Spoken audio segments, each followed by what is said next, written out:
आहे शीतल लड्डा आणि माझ्यासोबत आहे माझी मैत्रीण डॉक्टर रेणुका. रेणुका, तुझ्या डिग्रीवरती लिहिलं होतं युरो गायनाकोलॉजिस्ट. तर गायनाकोलॉजिस्ट सगळ्यांना माहिती आहे, युरो गायनाकोलॉजिस्ट या संकल्पनेवर थोडंसं भर टाकशील? युरो गायनेकोलॉजी किंवा युरो गायनेकोलॉजिस्ट म्हणजे काय? बरोबर आहे, हा प्रश्न बऱ्याच लोकांना आला असेल. आता युरो गायनेकोलॉजी म्हणजे कॉम्बिनेशन स्टडी किंवा कॉम्बिनेशन प्रॉब्लेम्स असतात, ज्याच्यामध्ये युरो म्हणजे आपल्याला माहिती आहे युरोलॉजी म्हणजे युरिन रिलेटेड जे सगळे ऑर्गन्स असतात, जसं आहे किडनीज, युरेटस, ब्लॅडर्स आणि युरेथ्रा म्हणजे जिथे मूत्रपिंड, मूत्राशय, मूत्रनलिका असे वेगवेगळे ऑर्गन्स असतात.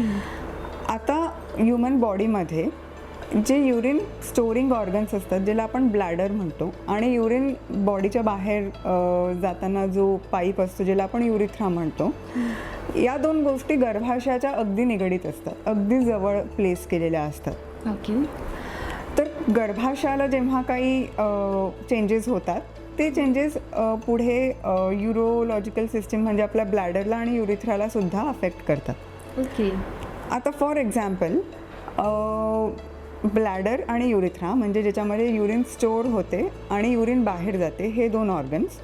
त्याच्या मागे असतात युट्रस आणि वजायना, आणि त्याच्यासोबत मग ओव्हरीज आणि फॅलोपियन ट्यूब्स, आणि त्याच्या मागे असतात आपलं रेक्टम आणि ॲनल कॅनल म्हणजे जिथनं आपलं शी बाहेर येते ते ऑर्गन्स.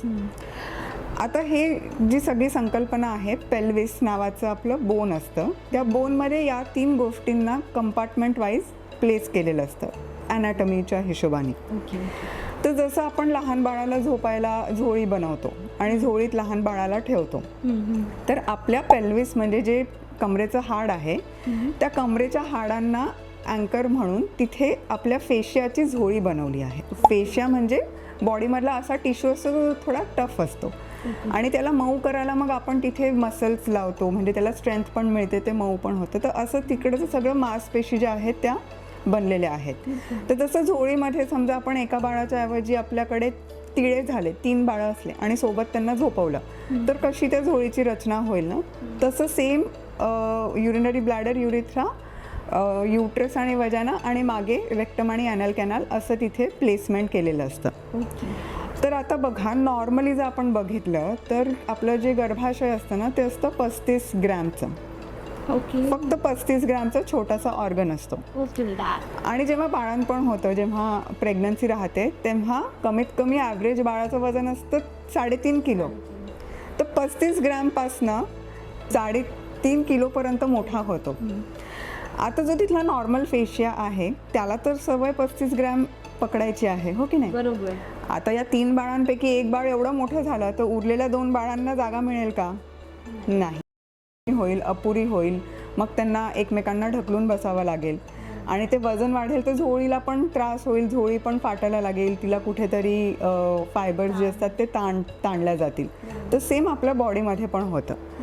तर मोस्टली प्रेग्नन्सीनंतर जेव्हा युट्रस एवढं मोठं होतं आणि नंतर वापस छोटं व्हायला लागतं, त्या दरम्यान तिथली जे आपले टिश्यूज असतात, ज्याला आपण फेशिया म्हणतो, मसल्स म्हणतो, त्याच्यावरती पण भरपूर परिणाम होत आलेले असतात. आणि त्याच्यावरच्या परिणामांमुळे आजूबाजूचे जे ऑर्गन्स आहेत त्याला पण काही ना काही प्रमाणात अफेक्ट झालेलं असतं. तर या सगळ्या गोष्टींमधनं जे काही त्रास किंवा फिजिओलॉजिकल चेंजेस किंवा ज्या काही डिफिकल्टीज समोर येतात, त्या डिफिकल्टीजचं निवारण करणं म्हणजे युरो गायनेकोलॉजी.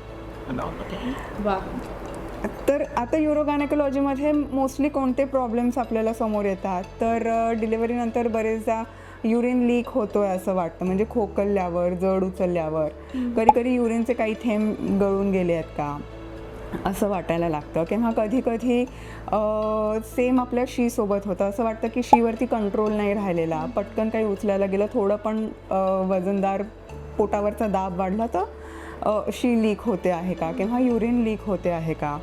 किंवा कधी कधी असं वाटतं की खालची जागा खूप मोकळी झाली आहे, खालच्या जागेत ताण म्हणजे त्राण कमी झाला आहे, त्याच्यातली शक्ती कमी झाली आहे.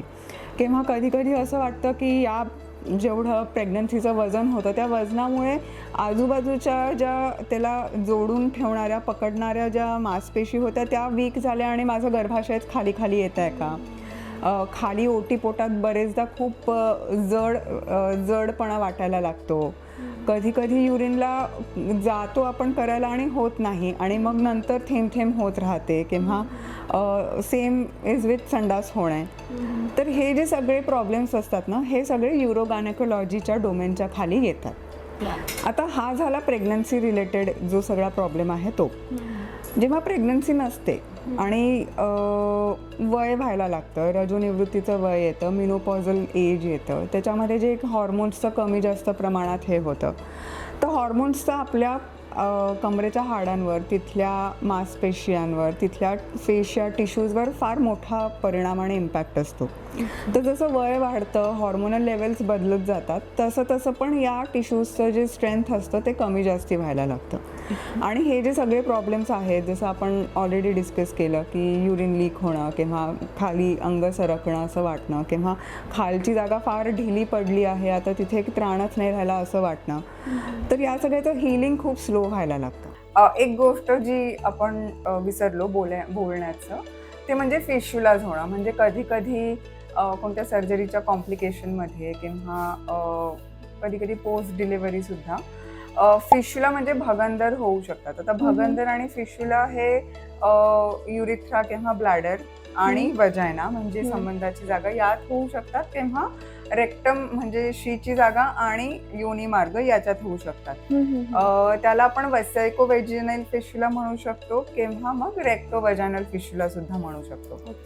आता यामध्ये काय होतं की जर वसायको वजायनल म्हणजे युरिनच्या जागेचा जर भगंदर झाला असेल योनी मार्गामध्ये, तर जी लघवी आहे ती कंटिन्युअसली गळत राहते असं निदर्शनास आले आहे. आणि जर रेक्टो वजायनल म्हणजे शीच्या जागेचा जर भगंदर झाला असेल योनी मार्गामध्ये, तर वारंवार असं वाटतं की आपल्याला शी होतेच आहे योनी मार्गातनं. आणि आपण जर बघितलं तर या फिमेल्सचा अंडरवेअर सारखं त्यांना बदलावं लागतं आणि त्या सारख्या खराब होतात आणि ओव्हरऑल या फिमेल्सचं जे क्वालिटी ऑफ लिव्हिंग असतं ते खूप अफेक्ट झालेलं असतं, सेक्शुअल लाईफ खूप अफेक्ट झालेलं असतं. तर आपण प्रयत्न करतो आहोत की आपण अशा पेशंट्सना सुद्धा मॅक्सिमम प्रकाराने कसं केटर करू शकतो ते आपण करणार म्हणून. खूप छान आणि खूप मोठी माहिती भेटली. हे माहितीही नव्हतं की असं हे सगळं असतं स्त्रियांच्या आयुष्यामध्ये. आणि दर्शक हो, तुम्हालाही हा व्हिडिओ आवडला असेल तर नक्कीच या चॅनलला तुम्ही सबस्क्राईब करा.